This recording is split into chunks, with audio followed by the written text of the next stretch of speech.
欢迎回到投资硬总经。9月下旬，中国宣布了一篮子的刺激经济方案之后 ，A 股纷纷迎来强劲的涨势。因此，今天我们就来聊聊中国大力拯救股市，后续行情值得期待吗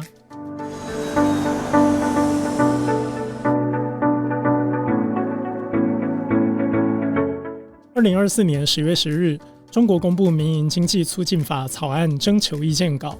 到了10月中旬，司法部副部长说收到超过1000条来自各界的意见。这个草案的重点包括保护民营企业家的私有财产和人身权利，并限制不合理的刑事调查，要求执法机关区分经济纠纷和经济犯罪。对于不构成犯罪或证据不足的案件，执法机关需无罪释放或不起诉。另外，草案还规定执法机构在执行过程中要区分私营企业资产和经营者个人财产，确保被扣押的资产妥善保护。整体上力求为民营企业和企业家提供更有保障和稳定的经营环境。不过，整部草案看下来，多半在中小企业促进法中早就有明文规定，只是换个字眼，另外再写一遍而已。那为什么中国要重新提出这个草案呢？根据财讯双周刊的专栏作家索贝克在第723期的报道，主要是因为过去3年中国境内发生过太多起远洋捕捞事件。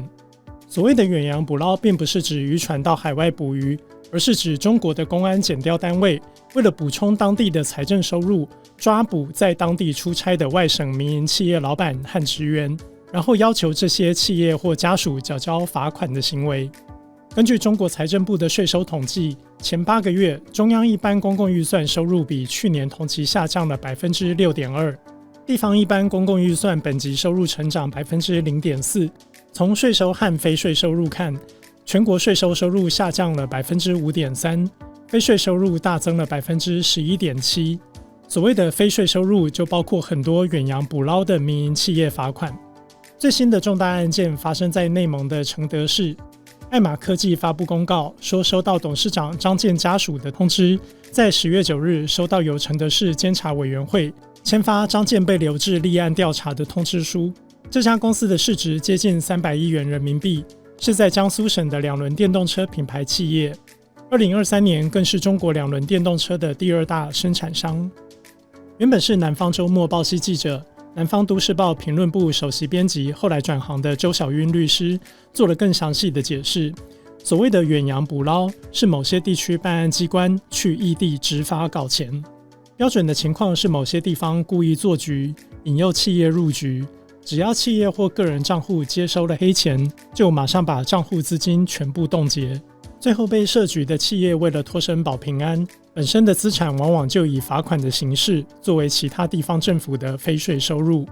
对于中国中央政府来说，这种行为缓解了地方政府的急，却是损失长期财政收入的国家级危机。不过对地方政府来说，如果不用各种办法增加收入，那连眼前的危机都无法度过。于是中央政府一方面让司法部草拟民营经济促进法，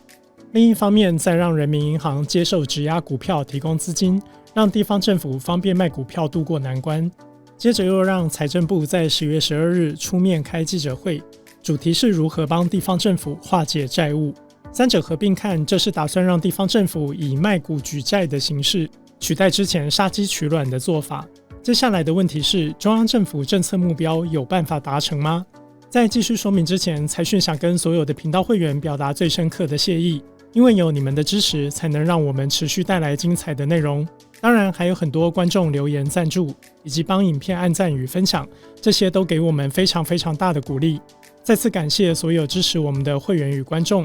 也欢迎大家加入频道会员，跟我们一起追踪政经趋势，掌握投资脉动。目前的情况来看，中国似乎是搬石头砸了自己的脚。怎么说呢？首先10月14日，共军实施联合利剑 2024B 军演，在试图拉高 A 股的同时进行军事演习，以兵凶战危的局面把外资给吓跑了。第二，没有和北韩取得共识，让朝鲜半岛的局势突然全面紧张。第三，根据彭博资讯报道，中国准备课征富人税，也就是中国的富人如果在海外投资赚钱，中国政府有权效法美国的全球追税制度，向这些富人收取 20% 的境外所得税。这3点都让外资对于继续加码中国打了一个大问号。外资却步的情况下，那中国的内需呢？我们可以看到2024年9月份，中国消费者物价指数比2023年同期上涨了 0.4%，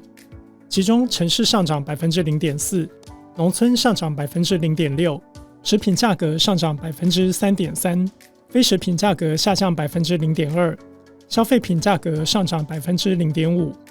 服务价格上涨 0.2%。1到9月平均全国居民消费价格比2023年同期上涨 0.3%。 同时，中国工业生产者出厂价格比去年同期下降 2.8%， 是连续24个月的下滑。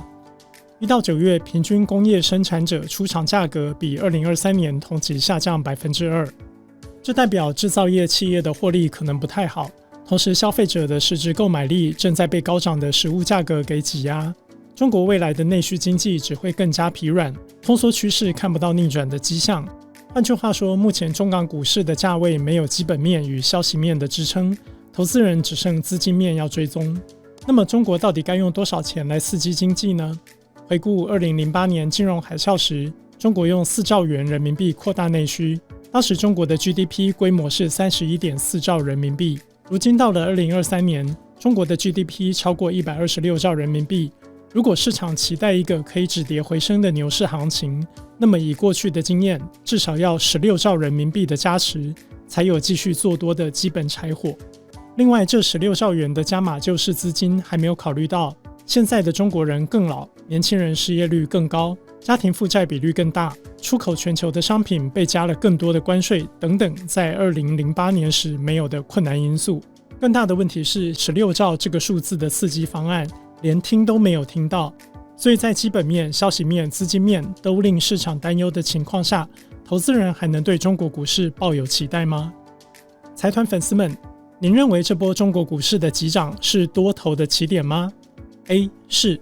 涨势已破坏长期空头架构，准备迎来牛市格局。 B 不是，目前只是长期空头格局下的短期反弹而已。C 不清楚，还需要更多的时间观察，留言告诉我们吧。今天的投资鹰总经到这边告一段落，喜欢这个节目的观众记得帮我们按赞与分享哦，我们下次见。